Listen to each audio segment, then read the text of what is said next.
The Council of Ministers approved the proposal for the recovery project of VNG International, who presented the scope of their project and its activities to the Council of Ministers. The International Cooperation Agency of the Association of the Netherlands Municipalities, namely VNG International, will support the government of St. Maarten in both strengthening its disaster preparedness to anticipate, adapt, provide safety and response in future disasters, as well as the process of building back better to mitigate future disaster risk. The implementation phase starts at the end of March, and the entire project comes to an end mid-2020. The themes for support have been identified jointly by the government of St. Maarten and VNG International over the past months. For the coming months and prior to the start of the next hurricane season, the following activities have been prioritized by the government of St. Maarten in the framework of the VNG project. Namely, the development of a disaster management manuals on various themes, the organization of trainings and exercises in close consultation with all stakeholders involved, the revision of the building norms in order to foster both disaster-resistant and sustainable building practices. During my visit to Curaçao, the Prime Minister of St. Maarten, Curaçao, and Aruba pledged to foster closer cooperation between the countries. Arrangements are being made to establish regular meetings of the Prime Ministers similar to those of the Justice Ministers. Two areas of concern that were discussed were the Integrity Chamber and disaster management. As the government of St. Maarten is preparing for the implementation of the Integrity Chamber and the other islands are working on their own forms of integrity institutions, it is of the utmost importance to explore how all efforts can be collaborated to possibly establish one integrity entity. Curaçao is looking at setting up the Integrity Bureau within the government organization with a bottom-up approach that puts emphasis on the civil servants and ensuring preventative measures and awareness and trainings are involved. While Aruba is looking at implementing both an Integrity Bureau and an Integrity Chamber as they see the benefits that both entities can have overall. And of course, St. Maarten has opted for the Integrity Chamber, so I believe that it is vital for us to discuss perhaps having a joint entity together and see how we can assist each other in this process. In the area of disaster management cooperation, I was previewed to the evaluation report of Hurricane Irma based on the experience of the Curaçao government. Going forward, proper strategic and financial arrangements must be put in place in advance to coordinate evacuations and emergency manpower support in the areas where necessary. Thus, St. Maarten will begin plans to host a disaster coordinator conference where all islands, and if possible, including the BES, will be invited to take part in the discussions with the end result of developing a Kingdom disaster management plan, setting up a Caribbean disaster management team, defining Article 36 of the statute, the usage of Aruba or Curaçao as a hub during a disaster or crisis, and the financial responsibilities resulting from a disaster. Additionally, the UNDP is here right now. They started on March 5th to evaluate the disaster of post-Irma. It's expected that those results or the assessment will be completed within 6 weeks, and of course, the public will be updated at that time. An update on the World Bank.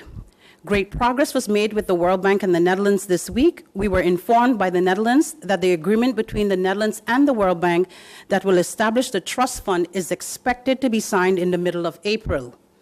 The government of St. Maarten is making all necessary preparations for the activation of the trust fund.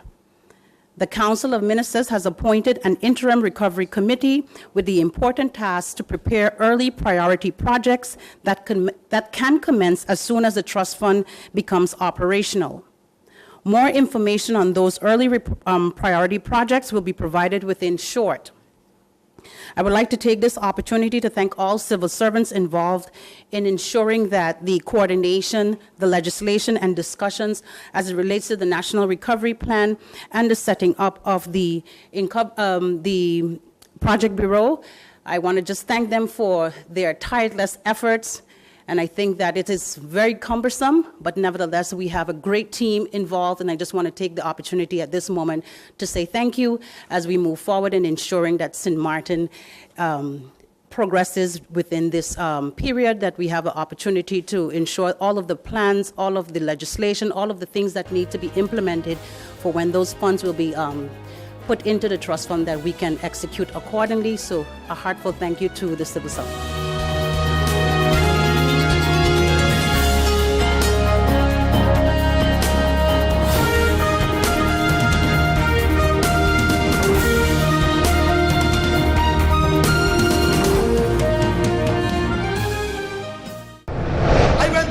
The other day, and as I'm walking, I hear some old ladies in a corner, nearer, my God, to thee. Suddenly I hear, vlam, take a six in your tail, vlam, don't do your pass, vlam, do a domino game, just interrupt the whole week. My mother in the next room, she called me, I ain't answer. So she come outside, she said, you hear me call you? I said, excuse me, woman. Don't you see I'm back? That's all I remember saying. I tell somebody today, I said, if Barack Obama was running in this country, they would not elect him. He would not be elected for three reasons. One, we don't elect black people. Two, we don't elect educated people. Three.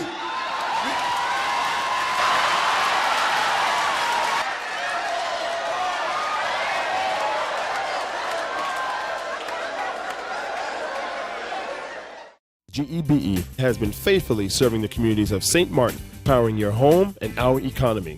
Come rain or shine, our qualified team of professionals are working hard 24 hours a day to provide you and your family with safe, reliable electricity and water.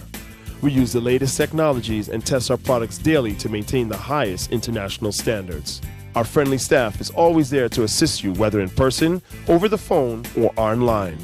We are committed to constantly improving our products and services, making them more efficient, effective, and environmentally friendly to serve you better today and our next generation of clients tomorrow.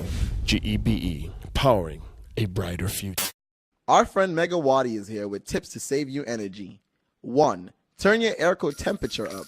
2. Use a ceiling fan instead. 3. Buy energy-saving products.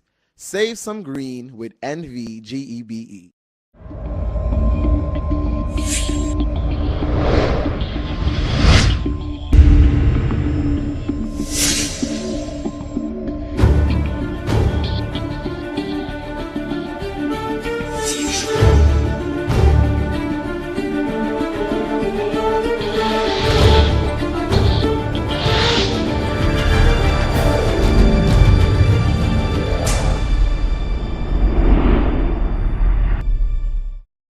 For the past 2 to 3 weeks, we have been removing metal debris from under the sand of the temporary 2017 hurricane dump. The debris was covered with sand to contain the huge fires from a few weeks ago. The buried debris, consisting mostly of old zinc and other metal materials, are being shredded or crushed in preparation for export off-island. Early Monday morning, flames started to flare as hot spots in the buried debris were exposed to wind and air. The fire was controlled within 45 minutes, as toiled sand was still on location and the fire department's immediate response, which I thank them very much for. As a preventive measure, we are collaborating with the fire department to continuously wet the areas exposed to air. In an update provided by NVGEBE, all districts are now restored with electricity. It may still have a few homes that are without electricity due to safety reasons, such as homes that are rebuilding and homes without roofs. Customers affected by this are asked to contact GB once their homes are repaired and ready for reconnection. Post-Irma, there were a total of 53 projects in various areas placing cables underground. There are approximately 200 underground cabling projects remaining of overhead cables yet to be placed underground. The plan is to execute this over a 2 to 3 year period. In a GB water update, 7 out of the 15 water tanks were damaged during last year's hurricanes. Material to repair the tanks arrived in late December last year, and work started on the repairs of the Cahill tanks, as those 2 tanks have a total capacity of approximately 7,500 cubic meters.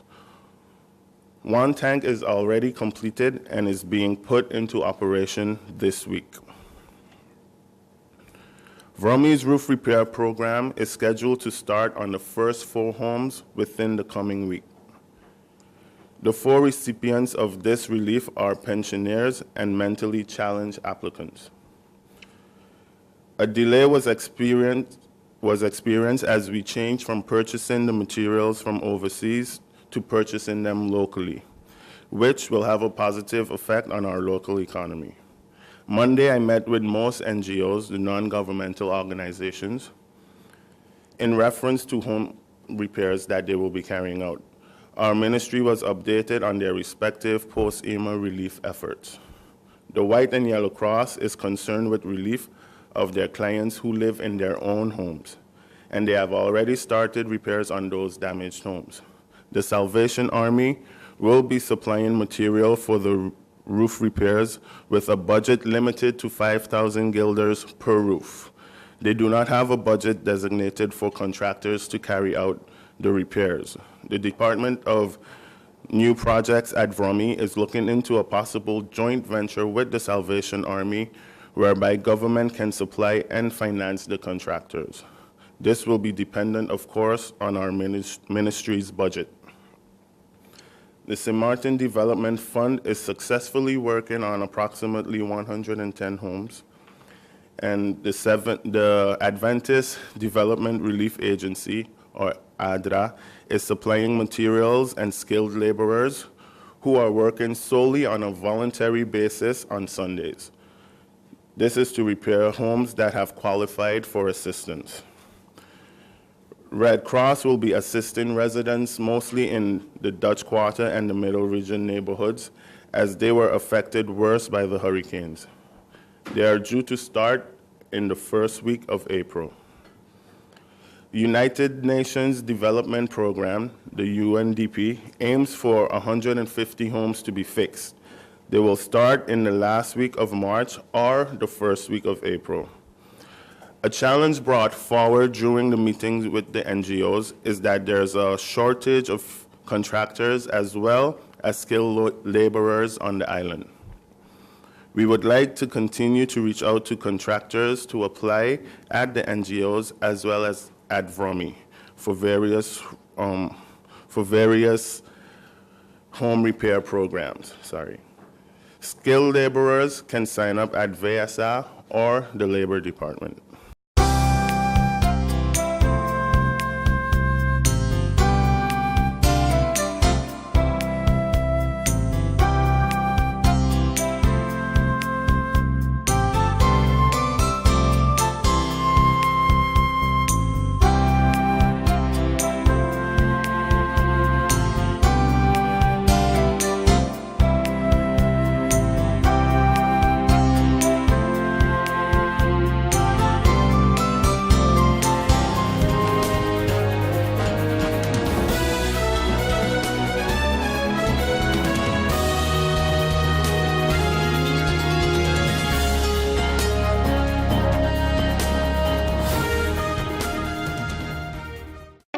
People all across St. Martin are switching to a more rewarding experience.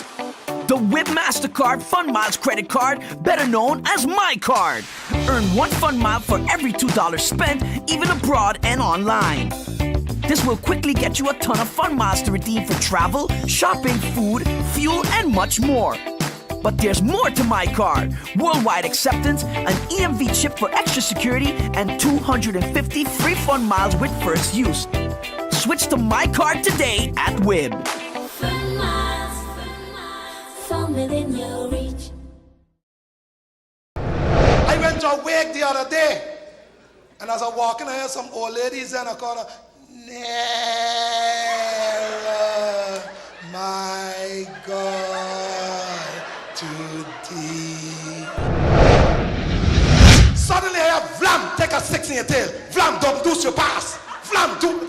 A domino game just interrupt the whole wake. My mother in the next room, she called me. I ain't answer. So she come outside. She said, you hear me call you? I said, excuse me, woman. Don't you see I'm big? That's all I remember saying. I tell somebody today, I said, if Barack Obama was running in this country, they would not elect him. He would not be elected for three reasons. One, we don't elect black people. Two, we don't elect educated people. Three,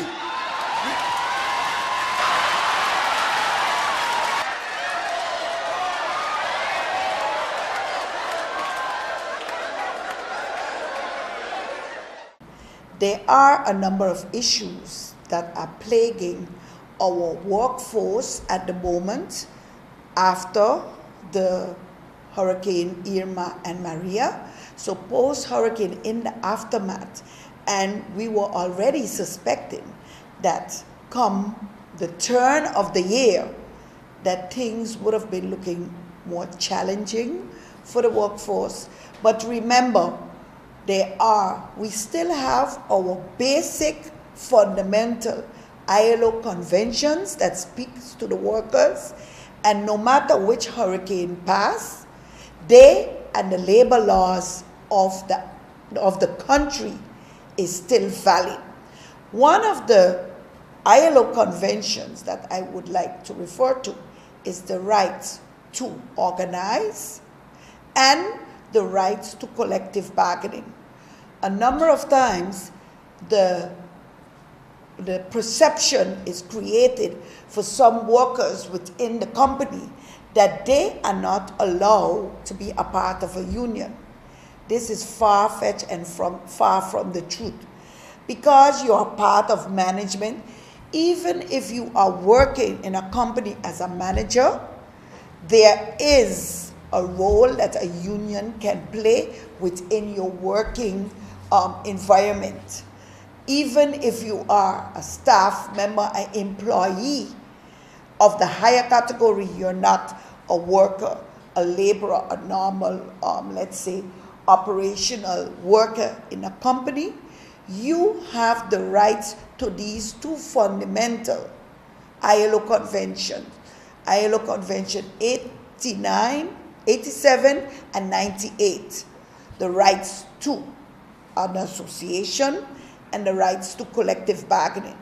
Why I'm saying this? Because too often when there is a problem and persons approach the union for advice, for whatever mediation in the problem, you would hear constantly workers referring to their positions as being part of management and they could not be part of a union.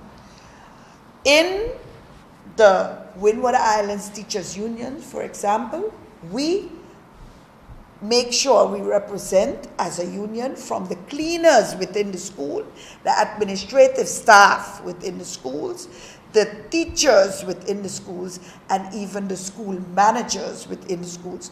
So everyone that is part of the organization is and can be represented by the Windward Islands Teachers Union.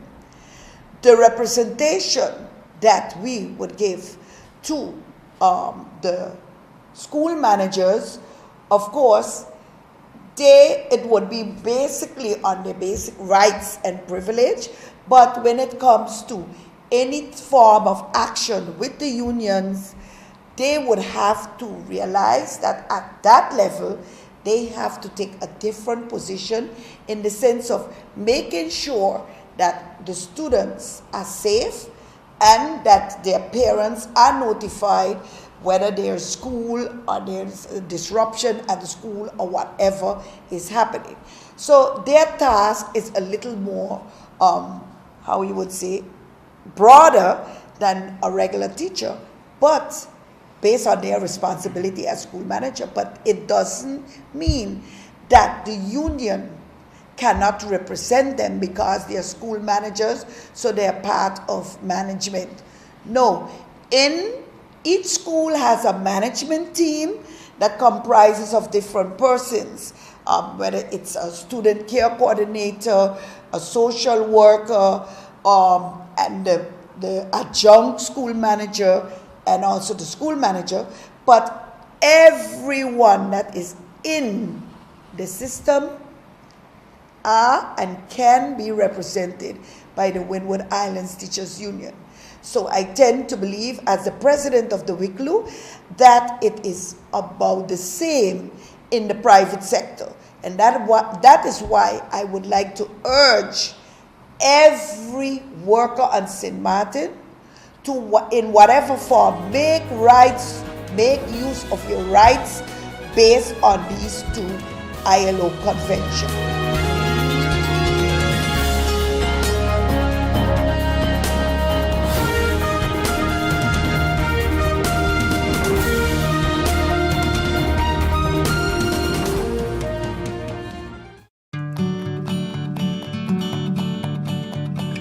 It's been said that behind every door, possibility awaits.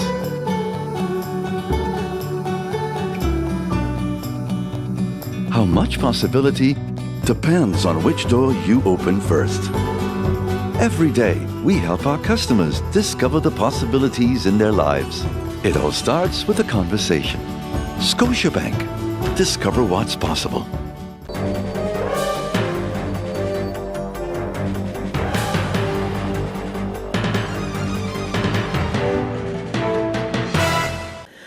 As has been reported via certain media houses last week, I can indeed confirm that the teacher of the Marie Genevieve de Wever School, a public school, has been requested to stay home as a temporary measure of order, pending allegations of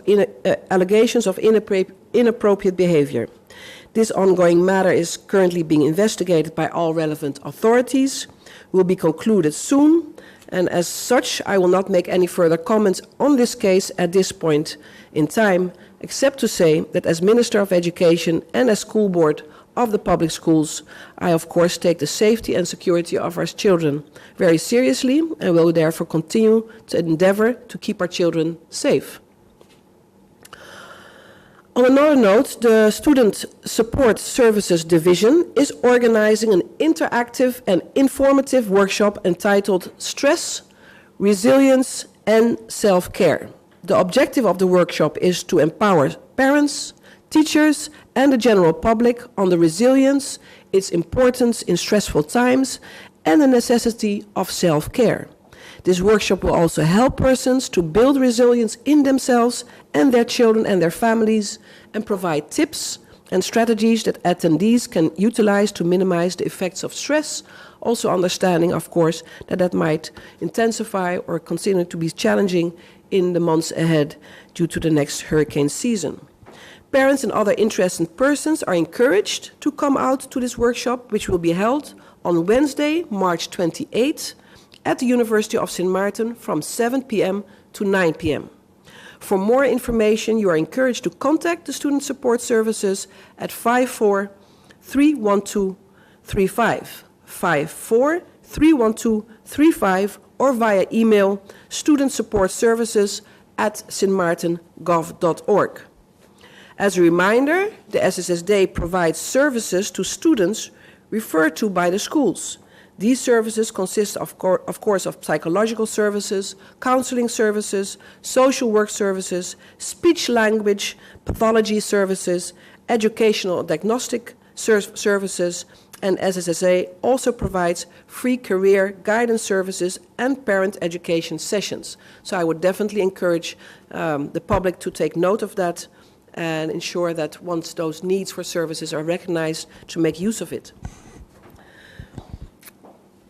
What is also encouraging, and I'm very happy to indeed inform the media and the public about the preparations for the awarding of the 2018 Culture Prize and the first ever Creative Industries Forum, and that they are in full swing. The submission period for the Culture Prize is still open until the end of Thursday, March 15th. To date, we have indeed a few submissions, and we are anticipating some more. A special effort, therefore, was made to visit the high schools on the island to especially encourage the young students. And I would like to indeed also ensure that that encouragement continues. All youth in the creative industries, please submit your pieces for consideration. To quickly recap, applicants must be between the ages of 15 and 24 and reside on Sint Maarten. Submitted works may include, but are not limited to, performing arts, dance, music, fashion design, photography, videography, music, visual arts, artworks of different disciplines, visual arts of course, makeup artistry, and literary arts. Works may be submitted digitally via email to the Culture Department of sintmaarten@gmail.com, or a hard copy can be dropped off at the desk of the Government Administration Building in a closed envelope addressed to the attention of the 2018 Culture Prize Committee. We have a judging panel of representatives from the Department of Culture, the Youth Parliament, the Chamber of Commerce, a local experienced artist, and a representative of my cabinet. At the closing of the period, submissions will be judged on originality, appeal, content, and impact. The recipient will then be announced at the next week's Creative Industries Forum. For further information, please visit our Facebook or contact Beverly May Nisbet at stmaarten.gov.org.